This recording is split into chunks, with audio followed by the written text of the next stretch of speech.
आता है कि आप बोर्ड करें। अच्छा। बोर्ड मेंशन करें कि गुजरात बोर्ड से हैं या सेंट्रल बोर्ड से हैं या फिर स्टेट बोर्ड कोई भी पर्टिकुलर है। ठीक है। तो और फिर उसके बाद आप 12th मतलब जो आपकी डिग्री या सर्टिफिकेट जो मिलते हैं, अच्छा, उसके बाद परसेंटेज और पासिंग ईयर पासिंग ईयर ये जी ठीक है। अब हम आगे स्क्रीन पे देखते हैं ये उसके बाद ये मैं क्या आयुष बताना चाहूँगा कि अगर आपने अचीवमेंट जी अचीवमेंट एजुकेशन अचीवमेंट अगर आपको कुछ मिली है हाँ तो वो आप कर सकते हैं। जैसे कि मान लीजिए आपको फर्स्ट प्राइज़ मिल गया ड्यूरिंग योर ग्रेजुएशन, मतलब बीटेक में आपने टॉप कर लिया, अच्छा तो आप उसको स्पेसिफिक, ये बहुत इंपॉर्टेंट चीज़ है और ये आपको दूसरे कैंडिडेट से अलग रखती है और ऊपर उठाती है। हम ये बात पहले भी कर चुके हैं, हम फिर इस पे इसलिए स्ट्रेस कर रहे हैं क्योंकि ये आपको डिफरेंशिएट करती है। हाँ, जैसे हम पहले भी कह चुके हैं कि हर जॉब के लिए 10 सीवीज आती हैं या 100 सीवीज आती हैं, तो उन 100 सीवी में आपके पास आपको क्या ऐसा दिखाना है कि आप उसमें से अलग हैं, ताकि आपकी प्रोबेबिलिटी बढ़ जाए सेलेक्ट होना। जी, एंड मोटिव हमारा है सेलेक्ट होना, जॉब लेना। तो आगे जैसे आगे बताइए आगे कैसे भरा जाए।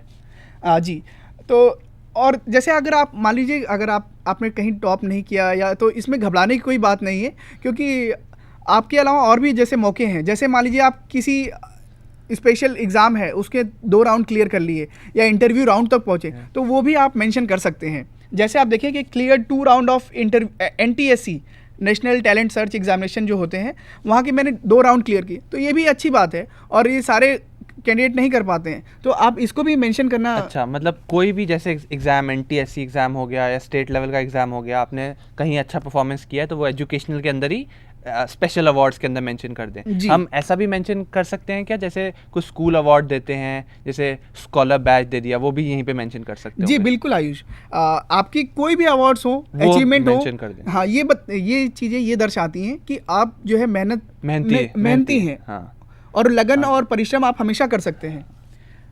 उसके बाद आप वर्क एक्सपीरियंस पे आ जाएं। अगर आपका वर्क एक्सपीरियंस नहीं है तो क्या वर्क एक्सपीरियंस कॉलम का वर्क एक्सपीरियंस अगर नहीं है आपके पास तो पर्टिकुलरली आप फ्रेशर लिख सकते हैं।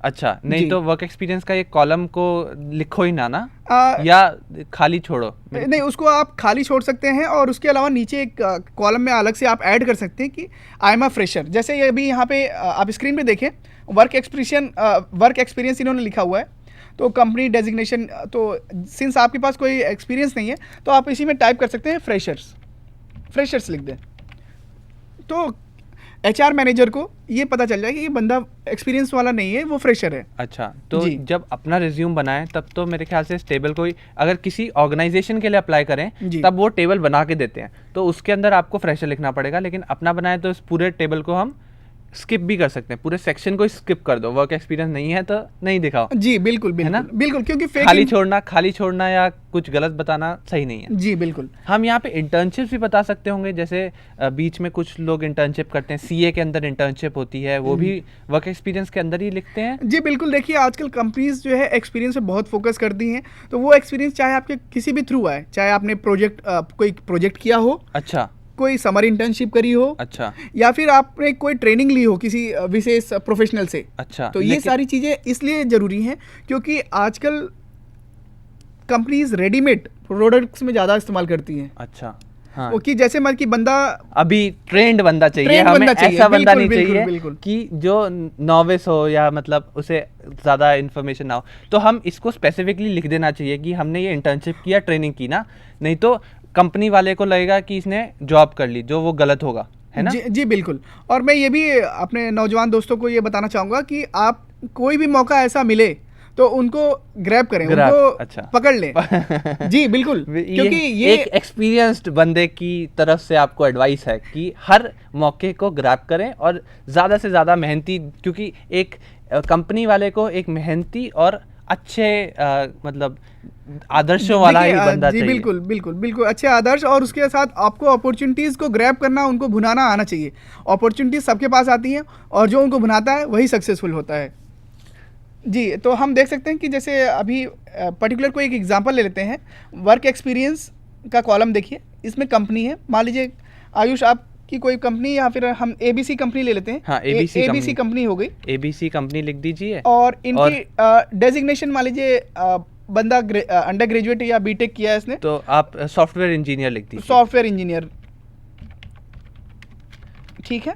उसके बाद आप सकते हैं कि किस दिनांक से किस दिनांक तक आपने काम किया है, तो ये तो मान लीजिए कैसे लिखेंगे इसको जनरली जो फॉर्मेट होता है वो MMDDY यानी मंथ, डेट और ईयर लिख सकते हैं आप। लेकिन इसमें कंफ्यूजन हो जाती है ना, कभी MMDD पहले लिखें या कैसे लिखें। तो हम अगर सिंपल मंथ लिख दें जून 2012 टू जुलाई 2013, अगर ऐसे लिख दें जी तो, बिल्कुल आयुष, तो कंफ्यूजन कम होगी ना। कोई जरूरी नहीं है कि आप डेट लिखें। अच्छा, तो बट मंथ और किस ईयर में आपने किया है वो ज़्यादा ज़रूरी है। ठीक है जी।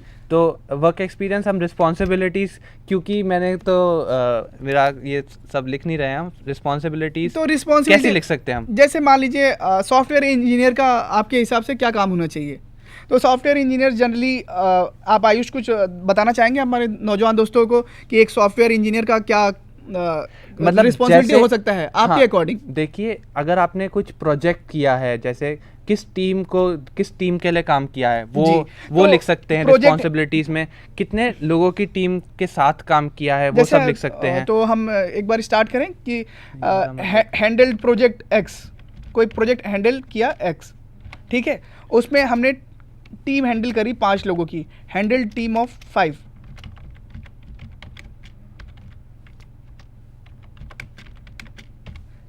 ठीक है, तो इस तरह आप अपनी रिस्पॉन्सिबिलिटीज लिख सकते हैं। अच्छा जी।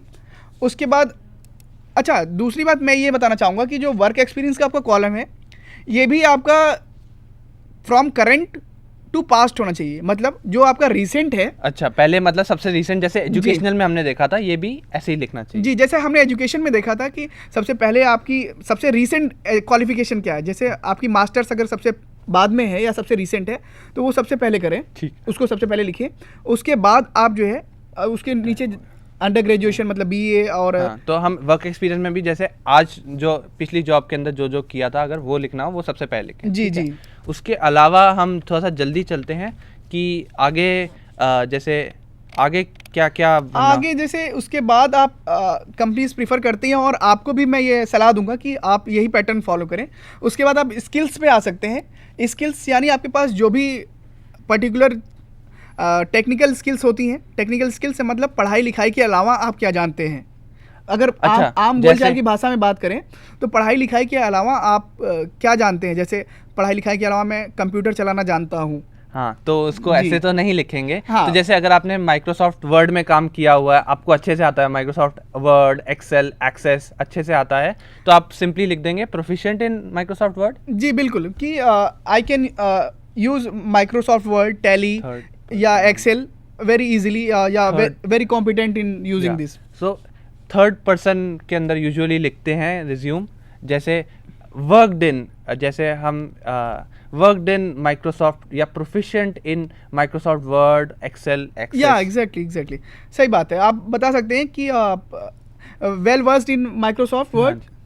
और दूसरा, अगर ये जैसे प्रोग्रामिंग वगैरह कुछ नहीं कर रखी है तो उसके अलावा स्किल्स में और क्या क्या लिख सकते हैं। हमने पहले लैंग्वेजेस की बात की, तो कितना रेलेवेंट होता है लैंग्वेजेस का लिखना? देखिए, आज के ज़माने में मैं आपको आयुष बताना चाहूँगा कि लैंग्वेज का बहुत ही इम्पोर्टेंस है और उसमें आपको कम से कम जो है अपने विचारों को व्यक्त करना आना चाहिए। अच्छा, तो मतलब अगर आप किसी फॉरेन लैंग्वेज में अच्छे से आती है आपको, सपोज फ्रेंच आती है, तो वो आप लिखते हैं तो वो अच्छा इंप्रेशन डालती है। जी बिल्कुल, वो आपकी एक एडिशनल क्वालिफिकेशन रहती है। और दूसरी ये कि ये हम जो डिफरेंशिएटर की बात कर रहे थे। अच्छा, ये भी डिफरेंशिएटर बन जी जाता है। बिल्कुल। अच्छा, कि आपको 100 CVs में से ये कैसे अलग करता है। हाँ, ये इसको अगर आप बाहर पोस्टिंग देना चाहें तो दे सकते हैं, अगर आपको फॉरेन लैंग्वेज आती है। जी बिल्कुल। और अगर मान लीजिए अच्छा, दूसरी बात मैं ये भी बताना चाहूँगा कि अगर आपको रीजनल लैंग्वेज आ रही है, जैसे मान लीजिए आपको गुजराती आ गई या मराठी आती, तो उसको भी स्पेसिफाई करिए। क्योंकि मान लीजिए कभी कभी पोस्टिंग अगर मान लीजिए स्टेट में होती है जहाँ पे वो लैंग्वेज या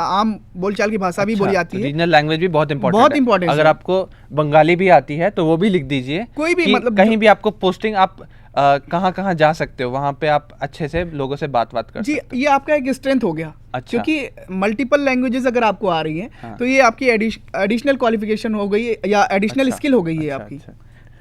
उसके बाद आप एक्स्ट्रा करिकुलर में आ जाइए। एक्स्ट्रा करिकुलर मतलब आपने कहीं किसी स्कूल के दौरान या एजुकेशन के दौरान आपने अच्छा, ये किसी नाटक में पार्ट लिया तो हो। ये कुछ एग्जाम्पल आपने लिख के रखे हैं पहले से ही, ऐसा हाँ लग रहा जी, है। मैंने कुछ एग्जाम्पल लिखे हैं, जैसे इवेंट हेड ऑफ नाट्य कंपटीशन। अच्छा, तो नाट्य मतलब ड्रामेटिक्स है सपोज। जी बिल्कुल, हाँ। कि इवेंट हेड मतलब कि वो नृत्य नाटक, और मतलब कि इवेंट हेड का मतलब हो गया कि वो इवेंट कराने में कोऑर्डिनेटर, तो उसका आपने कोऑर्डिनेट करा था। तो कुछ भी रिस्पॉन्सिबिलिटी ऐसी लिख सकते हैं, जैसे आप स्क्रीन पे देखें तो कुछ ये एग्जांपल लेकर आए हैं हमारे लिए। जी, जैसे इवेंट हेड ऑफ नाट्य कंपटीशन हो गया, तो event head of robotics competition. तो अगर आपने रोबोटिक्स कंपटीशन या कोई और कंपटीशन भी करवाया है या उसमें पार्ट लिया है तो उसको लिखिए। उसके बाद कॉर्पोरेट रिलेशंस हेड ऑफ, ऐसे करके 3-4 इन्होंने लिखे हुए हैं। तो कहने का तात्पर्य ये है कि आपने जो भी responsibilities extra curricular in the sense आपकी पढ़ाई के अलावा, जॉब के अलावा जो भी आपने किया है वो आपके एक्स्ट्रा करिकुलर में आता है।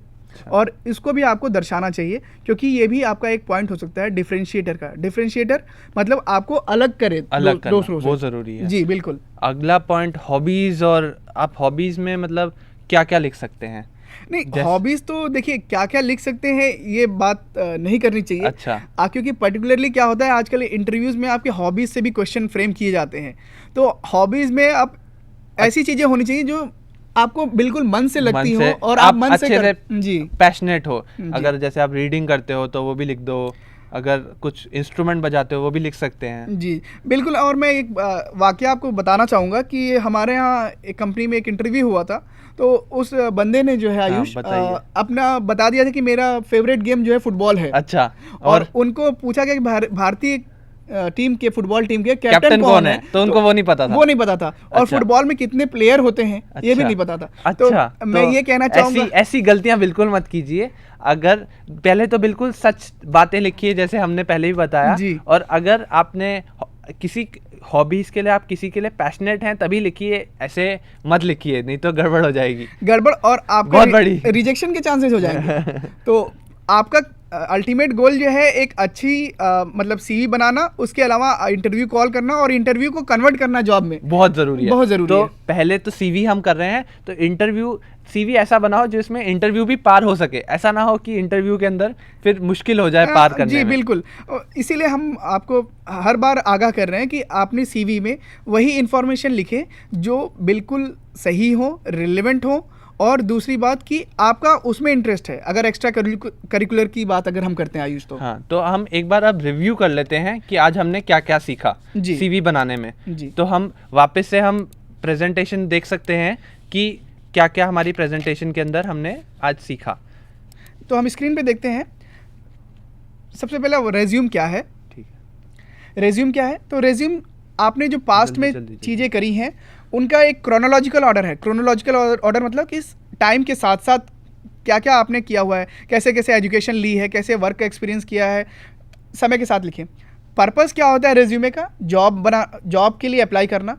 वो जॉब जो है 2 पैटर्न से होती है, एक गवर्नमेंट जॉब होती है, एक प्राइवेट जॉब होती है। तो जनरली गवर्नमेंट जॉब या आजकल ज़्यादातर जो इंटरनेशनल ऑर्गेनाइजेशन है, अपना ही फॉर्म होता है। जी बिल्कुल, जैसे हमने देखा था, एक फॉर्म भी आपने दिखाया था अभी, जी बिल्कुल, थोड़ी देर पहले। उसके बाद कभी कभी हायर एजुकेशन के लिए जो है आपको भी एक सीवी बनाना पड़ता है, लेकिन वो हमने आज डिस्कस नहीं किया, वो फिर कभी अगर टाइम मिला तो फिर कभी डिस्कस करेंगे। जी बिल्कुल। फॉर्मेट में हम देख सकते हैं कि पहले सबसे ऊपर जो है आपका पर्सनल इन्फॉर्मेशन, जैसे नाम, पता, फ़ोन। उसके बाद आपका ऑब्जेक्टिव क्या है, लक्ष्य क्या है। फिर एजुकेशन क्वालिफिकेशन लिखिए, और एजुकेशन क्वालिफिकेशन सबसे रिसेंट से पुरानी। जी बिल्कुल, ऐसे लिखिए ऑर्डर में। उसके बाद आपको अगर कोई अवार्ड मिला हो तो वो लिखिए, मेंशन करिए। फिर उसके बाद वर्क एक्सपीरियंस आपके पास अगर है तो उसको लिखिए। वर्क एक्सपीरियंस में क्या रिस्पॉन्सिबिलिटीज़ मिली हैं आपको, किस पोजीशन में काम किया है आपने, और किस ड्यूरेशन में काम किया है, ये बिल्कुल लिखें। और अगर उस जॉब में आपको आयुष अगर कोई स्पेशल रिकॉग्निशन मिला है, अच्छा, वो भी लिख सकते हैं। जी बिल्कुल, कि आपको कुछ अवार्ड मिला है कुछ प्रोजेक्ट के अंदर या कुछ। जी बिल्कुल, तो हर जगह स्पेशल अवार्ड की बहुत अहमियत है। और ये आपको बताता है कि आप बहुत ही प्रतिस्पर्धी कॉम्पिटिटिव हैं और आपने वर्क को वर्शिप की तरह मानते हैं, क्योंकि कंपनीज उन्हीं एम्प्लॉयज़ को ट्रस्ट करती हैं जो वर्क को वर्शिप की तरह मानते हैं। और उसके बाद वर्क एक्सपीरियंस के बाद आप आ जाते हैं अदर स्किल्स में। अदर स्किल्स आप स्क्रीन पे देखें तो सॉफ्टवेयर स्किल, जैसे आप कंप्यूटर में कौन कौन सी लैंग्वेजेस जानते हैं, या कंप्यूटर के कौन कौन से प्रोग्राम्स आप जानते हैं जैसे माइक्रोसॉफ्ट ऑफिस, टैली, ठीक है, सब लिख सकते हैं। जी अच्छा। बिल्कुल। और लैंग्वेज स्किल्स आपको क्या क्या आती है? हाँ, इंग्लिश, ये सब हमने अभी जैसे डिस्कस किया हमने। जी बिल्कुल। एक्स्ट्रा करिकुलर में आप फिर वही आ सकते हैं कि आपको एनएसएस और कुछ स्पोर्ट्स किया हो आपने, या एनसीसी ली हो। हॉबीज, इंटरेस्ट में वो चीजें लिखो आप जो आपने रियली किया हो, ऐसा ना हो आपको पता ही ना हो फुटबॉल में कितने प्लेयर होते हैं और आपने फुटबॉल लिख दिया। जी बिल्कुल। चलिए आगे चलते हैं हम आगे चलते हैं कि गुड सीवी क्यों है, कैसे बनाया जाए, कैसे आप अपने सीवी को अलग कर सकें। जी बिल्कुल। तो हमने कुछ टिप्स बताई थी। हाँ, टिप्स ये है कि आपकी प्रेजेंटेशन स्मार्ट होनी चाहिए। स्मार्ट इन द सेंस आपकी अच्छी होनी चाहिए, और टेबुलर फॉर्म में हो तो, टेबल के फॉर्म में हो तो ज़्यादा अच्छा हो कि एजुकेशन, और ताकि वो देखते ही पता चल जाए कि हाँ ये पर्टिकुलर हिस्सा एजुकेशन को बिलोंग करता है, एक्सपीरियंस हो गया। हाँ, तो उसके बाद क्योंकि टाइम बहुत कम होता है ना मेरे ख्याल से, एक झलक देखने के बाद, एक झलक देखने का ही टाइम होता है, इतने सारे आते हैं रिज्यूम। जी बिल्कुल। तो एक झलक देखने पे ही पता चल जाए कि एजुकेशन यहाँ पे देखना है, मुझे फोकस करना है, वर्क एक्सपीरियंस के लिए यहाँ पे फोकस करना है। अच्छा। फिर आप अपनी जॉब डिस्क्रिप्शन से मैचिंग कराइए। जॉब डिस्क्रिप्शन मतलब प्रीवियस का जो आप जिस जॉब में अप्लाई कर रहे हैं, अच्छा, वो जो वैकेंसी निकली है वो उससे मैच करती कि नहीं। हाँ, कि मतलब जो आपने पहले आपका क्वालिफिकेशन है जी, या अगर कुछ वर्क एक्सपीरियंस है वो उस जॉब जो आप जिसके लिए अप्लाई कर रहे हैं उसके साथ मैच होना चाहिए। जी बिल्कुल। उसके अलावा हमने पहले जैसे देखा कि हमारा जो सीवी है वो शॉर्ट होना चाहिए, शॉर्ट होना चाहिए, छोटे छोटे सेंटेंसेस, और ग्रामेटिकल मिस्टेक्स नहीं होनी चाहिए, ग्रामेटिकल और स्पेलिंग मिस्टेक नहीं होनी चाहिए। ये तो बिल्कुल ही बहुत ही ज़रूरी है, नहीं तो बहुत जी, उसके बिना तो आपका रिज्यूम रिजेक्ट होने के चांसेस बहुत ज़्यादा है। और हमने कवर लेटर के बारे में भी जैसे डिस्कस किया कि कवर लेटर के क्या क्या 3 चीज़ें हमने डिस्कस करी, क्या क्या होना चाहिए। आपको क्यों सेलेक्ट करे कंपनी, वो आप कवर लेटर के अंदर लिख सकते हैं। उसके अलावा आप लिख सकते हैं कि आपको क्यों इंटरेस्ट है उस कंपनी के अंदर, वो भी आप लिख सकते हैं। ओके, ठीक है। तो आयुष, हम आपको धन्यवाद देते हैं हमें यहाँ बुलाने का, और हम चाहते हैं कि हमारे एप्लीकेंट्स जो है अच्छे से सीवी बनाएं और जो रोजगार में सेलेक्ट हों, उनको जॉब मिले। Best of luck. Best of luck. Thank you. Thank you.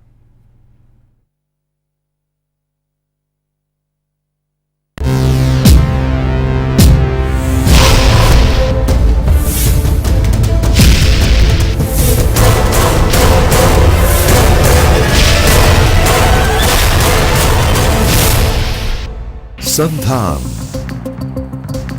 All Gujarat integrated classroom સેટેલાઇટના માધ્યમથી જોડતી કડી એટલે સંધાન।